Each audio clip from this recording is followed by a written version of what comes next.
Hey guys, Manuel here, and in today's video, I'm going to give you 6 tips on making sure that your mindset is correct for creating and scaling online affiliate blogs and creating multiple profitable online niche websites. Let's get into today's video. I think it's going to be a good one. Now, if you are scaling a single blog up to something that you can replace your full-time income, or you have multiple blogs and you're slowly going full-time in the online digital affiliate space, then this video is definitely going to be for you.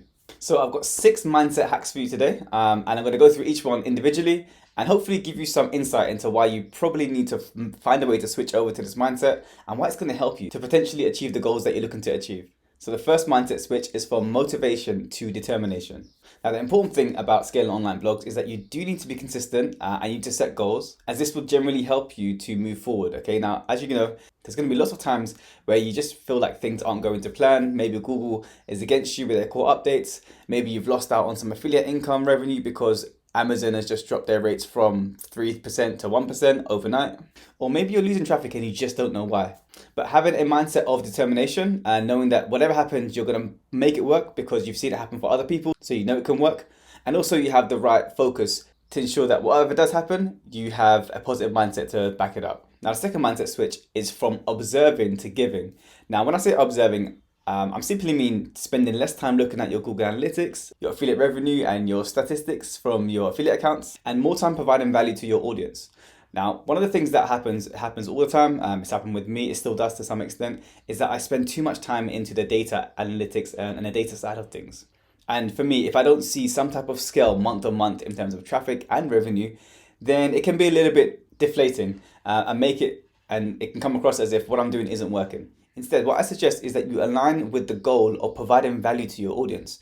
Now, if you can do that, then the metrics of sales, conversions, affiliate revenue, etc., should come in the near future. But if you're aligned with the value of actually generally helping your audience, chances are that you're going to increase traffic and increase revenue soon anyhow. Generally, most people that have affiliate sites aren't their target market, which means that they don't usually go through the ups and downs of what their target market goes through. So if you can get into your target audience, and even if you're monetizing through ads, it's still exactly the same for informational posts.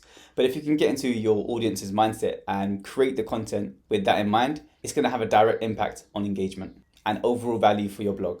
Now, the third mindset switch for me is away from frustration and more towards patience.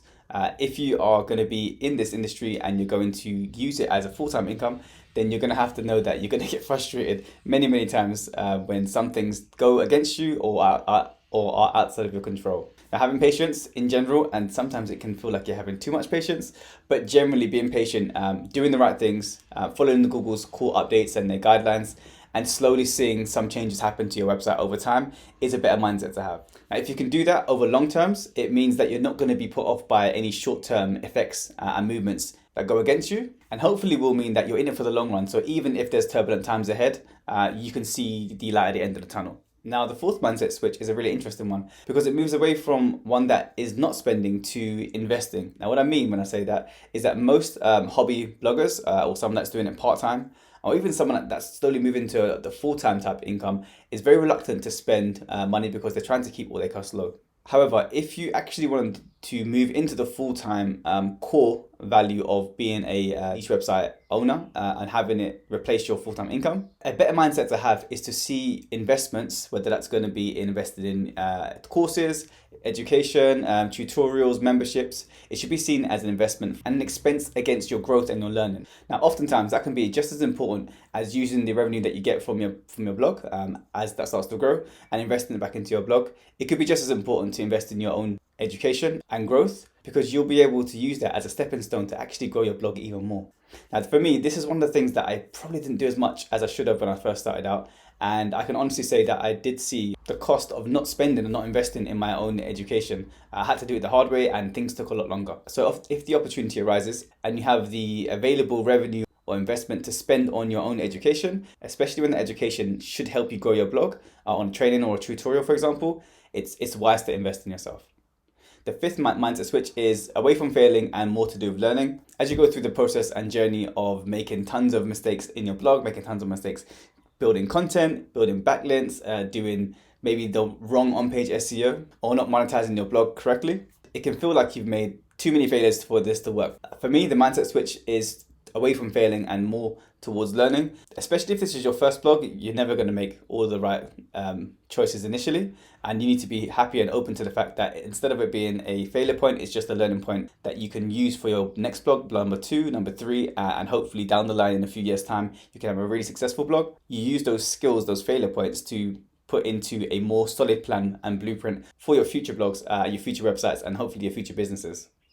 And finally, for me, the last switch is away from shiny object syndromes and more towards the core business and core pieces that actually make up your business. So what is it that's actually driving your revenue? What are the core posts that are bringing in the most traffic?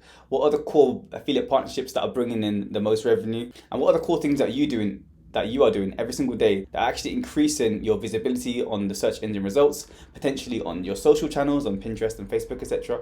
What are those core things, and how do we double down on those? Now, as entrepreneurs, we can very easily get distracted with shiny object syndromes. It happens all the time, to me, to you, to everyone. Now, while I would say that sometimes it is okay to probably have a small tangent and go off and test something a little bit different, because it can refresh you when you come back, don't lose sight of what actually is making you your revenue and what's actually growing you and making you your money, and you're seeing your business actually increase.